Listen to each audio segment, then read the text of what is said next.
Hello everyone. Now we'll start with another topic, periodic classification of elements. See, in our previous class I have told you about that matter was present in the form of elements, compounds and mixtures. The elements contain atoms of only one type. Atoms were the simplest indivisible form of matter. Atoms combine to form elements or compounds. Now at present 118 elements are known to us. All these have different properties. Her element की different properties होती है. Only 94 are naturally occurring. Others are man-made. As different elements are being discovered, scientists gather more and more information about the properties of the elements. They found it is difficult to organize all that was known about the elements. They started looking for some pattern in their properties. See, कुछ elements को हमको categorize करना पड़ेगा, classify करना पड़ेगा in some groups such that it is easier to understand what pattern is followed by each and every element. So on the basis of which they could study a large number of elements with ease. So making order out of chaos, early attempts at the classification of elements. We have been learning how various living things or living beings are classified on the basis of their properties. So we have classified them on the basis of their properties. Even in other situations, we come across instances of organization based on some properties. Like in a shop, when we go in a grocery shop, soaps are placed together, biscuits are placed together, chips are placed together, or the pulses are placed somewhere else. They are not stacked together, they are stacked separately from each other. So similarly, scientists made several attempts to classify elements according to their properties and obtain an orderly arrangement of our chaos. The earliest attempt to classify the elements resulted in grouping the then known elements as metals and non-metals. So they said the elements should be classified as metals and non-metals. Later, further classifications were tried out as our knowledge of elements and their properties increased. So by the time we got to know about elements more and more and their properties that are different from each other, the elements were classified into different other categories as well. So first, Dobryn's triers were introduced. In the year 1817, Johann Wolfgang Dobrynin, a German chemist, tried to arrange the elements with similar properties into groups. He identified some groups having 3 elements each. So he called these groups triads. See, triads is a combination of 3 things. So here he said that some groups are there which can be grouped with 3 elements. Dobryn showed that when the 3 elements in a triad are written in the order of increasing atomic masses, what is atomic mass? Sum of neutron plus electron. So the atomic mass was of the middle element was roughly the average of the atomic masses of the other 2 elements. See, अगर हमें 3 elements line से लगाएंगे, so he said the average of the atomic masses of the first and the third element is equals to the atomic mass of the middle element.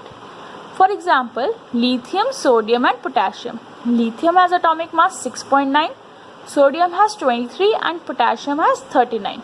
So if we do the average of the atomic mass of lithium and potassium, that means 6. See, here you can see the average of the atomic mass of lithium and potassium. See, 6.9 plus 39.0 is 45.9 and the average means the denominator has the number of elements which are 2. So 45.9 upon 2 is 22.95, which is approximately equals to 23. So the average of the atomic mass is the middle element. So now he gave a table with a group of 3 elements. These elements were arranged downwards in order of the increasing atomic masses. So here is the table.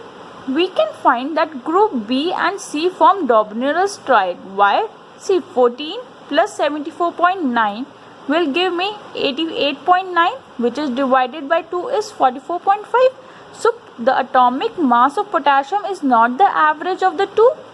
Here in the group 2, in the group B, 40.1 plus 137.3 will give me 177.4 upon 2 will give me 89.6. So which is approximately equals to 87.6. Here in the case of group 3, 35.5 plus 126.9 is 162.4 and 162.4 divided by 2 is 81 point something. So atomic mass of bromine is 79.9, which is approximately equals to 81. So here you can observe only group B and C are forming Dobner's triads. He could identify only 3 triads from the elements known at that time.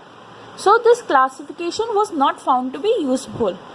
Here you can see that Dobner said that only 3 triads are there. So it was not applicable for low atomic masses and very high atomic masses, and also all the elements could not fit in the Dobner's triad. So another law came, which was Newland's law of octaves. The attempts of Dobner encouraged other scientists to correlate the properties of elements with their atomic masses. Now other scientists also came and they said that we can correlate the properties of elements with their atomic masses. So in the year 1866, John Newland, an English scientist, arranged the then known elements in order of their increasing atomic masses. He started with the element having the lowest atomic mass, that is hydrogen, and ended at thorium, which was the 56th element. So he arranged only 56 elements that were assumed in nature present at that time. He said he assumed that no more elements will be found or will be discovered in future. He compared this to the octaves found in music. Therefore, he called it as the law of octaves. Octave means 8, so it is known as Newland's law of octaves. In Newland's octaves, the properties of lithium and sodium were found to be same. Sodium is the 8th element after lithium. Similarly, beryllium and magnesium resemble each other. So what he did is, he arranged a table with the notes of the music like sa, re, ga, ma, pa, dha, ni. He arranged the elements in the order like this. In the tabular form, hydrogen, lithium, beryllium, boron, carbon, nitrogen, oxygen, fluorine, sodium, magnesium, aluminum. Like this in the order. He said that the properties of a tabular row format, all the elements are showing the same properties.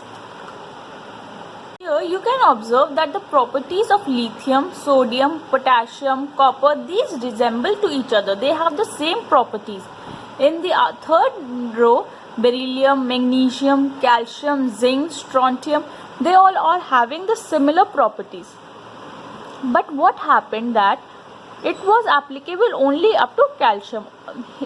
Calcium atomic number is 20. So he said as after calcium, every 8th element did not possess properties similar to that of the first. So 21 elements के बाद क्या हुआ कि elements started showing different properties. It was assumed that only 56 elements existed and no more elements would be discovered in the future. But later on, as we know, 118 elements are found. So Newland's law of octaves was not applicable. In order to fit elements into this table, Newland adjusted 2 elements in the same slot. Here you can see in the first slot, cobalt and nickel he placed together. Here Ce and La he placed together. So cobalt and nickel are in the same slot and these are placed in the same column as fluorine, chlorine and bromine, which have very different properties from these elements. Iron, which resembles cobalt and nickel in properties, have been placed far away from these elements. So क्या हुआ कि after 21st element, all the properties of different elements did not start to resemble each other और उसका table खराब हो गया after the element calcium. With the discovery of noble gases, the law of octaves become irrelevant. Here you can observe, here the second row, helium is not there, so nitrogen, oxygen, fluorine, neon, xenon, the elements with the noble gases are not there in the table. So when the noble gases were discovered, this law of octaves became irrelevant. Thus, Newland's law of octaves worked well with lighter elements only for the for the atomic number of 20 only.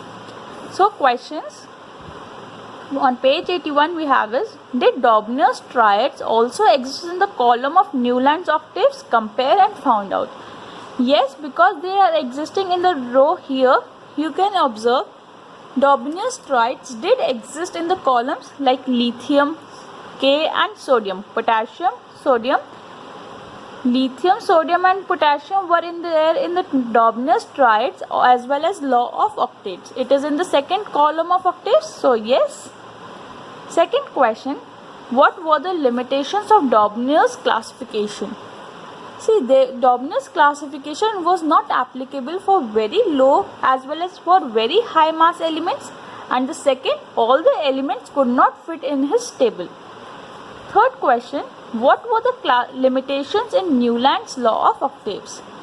Law of octaves was applicable to elements up to calcium, that is atomic number 20. He assumed there are 56 elements in nature and no more elements will be discovered in the future. Third, to fit elements into table, what he did is he put two elements in one slot. He introduced unlike elements with different properties in one column. So these were the limitations of Newland's law of octaves. Thank you.